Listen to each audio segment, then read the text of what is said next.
सभी प्रकार के कंपटीशन एग्जाम की तैयारी के लिए हमारे YouTube चैनल को सब्सक्राइब करें और बेल आइकन ज़रूर दबाएं। हेलो फ्रेंड्स, मैं हूं राम प्रकाश प्रजापत और आप देख रहे हैं आपका अपना YouTube channel free concept. Friends, आज के वीडियो में हम drug store and business management यानी कि DSBM के पार्ट 2 को डिस्कस करने जा रहे हैं, जिसके अंतर्गत हम एग्ज़ाम में आने वाले कुछ इम्पोर्टेंट 10 MCQs का एक्सप्लेनेशन सहित डिस्कस करेंगे। वीडियो को अंत तक पूरा देखें जिससे कि आपके सारे कंसेप्ट क्लियर हो सके। वीडियो के अंत में आपसे एक गोल्डन क्वेश्चन पूछा जाएगा जिसका आंसर कमेंट बॉक्स में अवश्य लिखें। दोस्तों, आपका एक लाइक या एक कमेंट हमारे अंदर फिर से नए टॉपिक बनाने के लिए हमें एक नई एनर्जी प्रोवाइड करता है, तो वीडियो को लाइक करना ना भूलें। वे गोल्डन क्वेश्चन का आंसर कमेंट बॉक्स में अवश्य दें। तो चलिए यहाँ से आज कुछ नया सीखते हैं।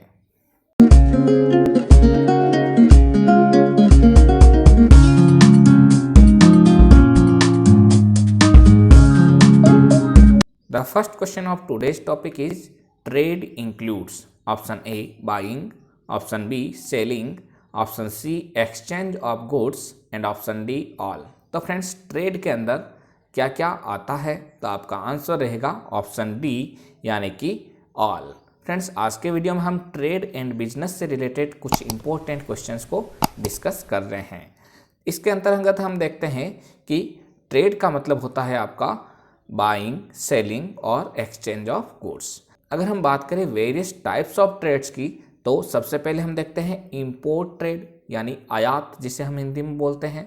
Brought in from one country to another यानी एक देश से दूसरे देश के अंदर आना। जैसे हमारे इंडिया के अंदर कोई दूसरा सामान बाहर से आता है, किसी भी फॉरेन कंट्री से आता है, तो उसको हम बोलते हैं इंपोर्ट ट्रेड यानी आयात हुआ है। इसी तरीके से सेकंड देखते हैं export trade means sale out from one country to another यानी एक कंट्री से दूसरे देश की तरफ जाना। जैसे हमारी कंट्री यानी इंडिया कुछ अपना प्रोडक्ट बाहर की तरफ बेचता है, फॉरेन कंट्रीज में बेचता है, तो उसको हम बोलते हैं एक्सपोर्ट ट्रेड यानी हिंदी में बोलते हैं निर्यात। इसी तरीके से एक रहता है आपका entrepot trade. Friends, sale of goods by a country to a foreign country for further sale to another consuming country यानी हमारे देश ने किसी दूसरे देश को दिया कोई सामान। जैसे यहाँ से इंडिया से मसाले वगैरह जाते हैं फॉरेन कंट्रीज़ में, और वो फॉरेन कंट्री उन मसालों को फिर फर्दर अलग अलग कंज्यूमिंग कंट्रीज़ में सेल आउट करता है, तो उसको बोलते हैं हम एंट्री पोर्ट ट्रेड। जैसे कि लंदन और सिंगापुर के अंदर एंट्री पोर्ट ट्रेड बने हुए हैं। नेक्स्ट क्वेश्चन देखते हैं, question number 2। In pharmaceutical trade the retailer is. Friends, pharmaceutical trade के अंदर रिटेलर कौन कौन हो सकते हैं या कौन होता है? Option A chemist, option B druggist, option C pharmacist and option D all. तो फ्रेंड्स, इसका आंसर होगा आपका ऑप्शन डी यानी कि all. Friends, in pharmaceutical trade retailing can be done by pharmacist, chemist and druggist and the trade is nucleus of commerce. अगर हम commerce की बात करें, बिजनेस की बात करें, तो उसमें ट्रेड एक प्रकार का उसका न्यूक्लियस है, सेंटर है। नेक्स्ट क्वेश्चन देखते हैं, question number 3। Warehousing removes the hindrance of.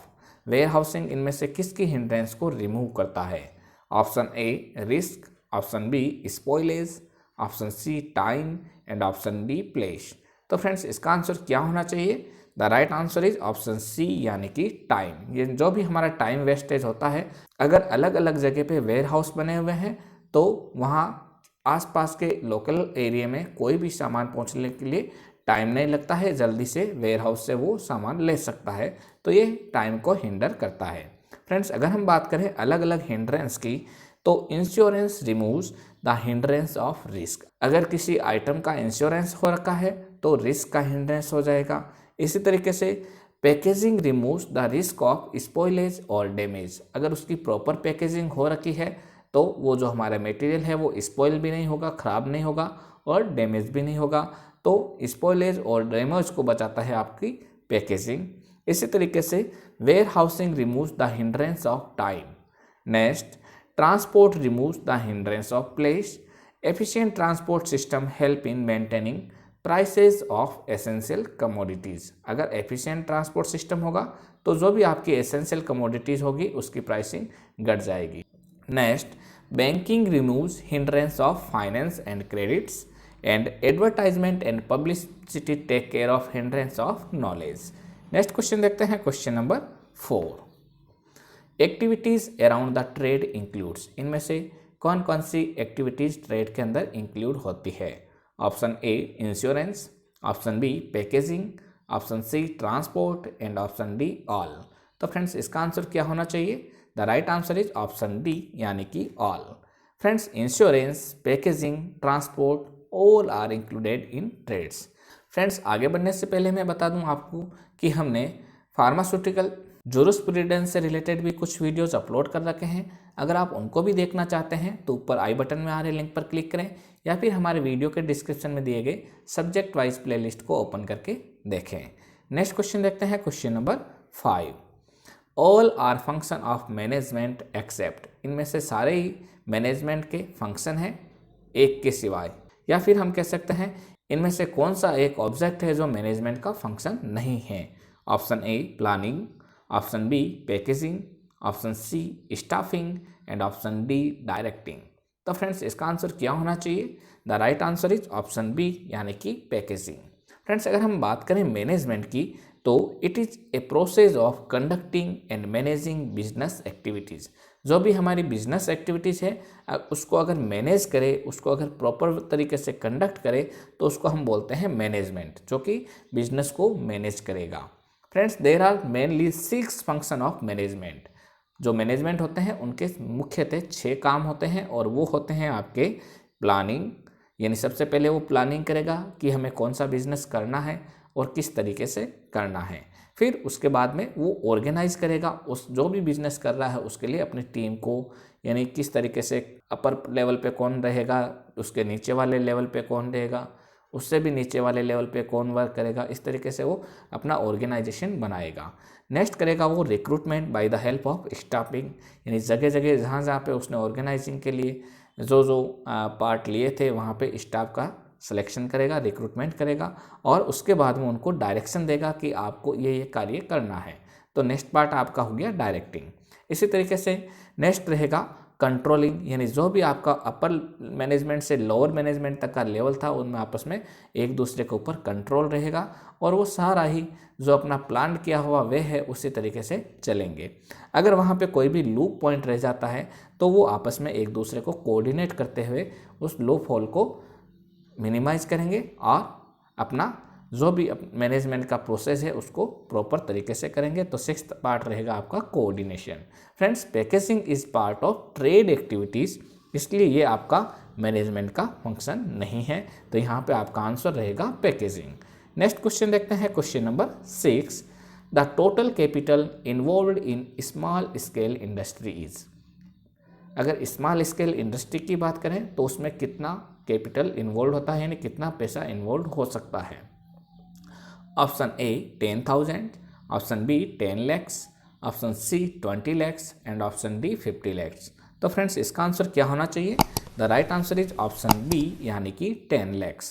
Friends the total capital involve in small scale industry is 10 lakhs। Next question देखते हैं, question number 7। The senior male member of family in joint Hindu family business is known as. अगर joint Hindu family business है तो उसमें जो senior male member होगा उसका नाम क्या रहेगा? Option A karta, option B manager, option C dada and option D ताऊ। तो फ्रेंड्स इसका आंसर क्या होना चाहिए? The right answer is option A यानी कि karta. Friends in terms of trade and business joint Hindu family business is controlled by senior male member of family known as karta. अगर हम बात करें सोल प्रोप्राइटरशिप की तो वो होता है आपका वन मैन बिजनेस। इसी तरीके से ऐसा बिजनेस जो कि पार्टनरशिप में चलता है उसको हम बोलते हैं फर्म। नेक्स्ट क्वेश्चन देखते हैं, question number 8। Maximum number of person in partnership businesses. किसी भी पार्टनरशिप बिजनेस या फर्म के अंदर मैक्सिमम नंबर ऑफ पर्सन कितने इन्वॉल्व हो सकते हैं? Option A 10, option B 15, option C 20 and option D 50। तो फ्रेंड्स इसका आंसर क्या होना चाहिए? The right answer is option C यानी कि 20।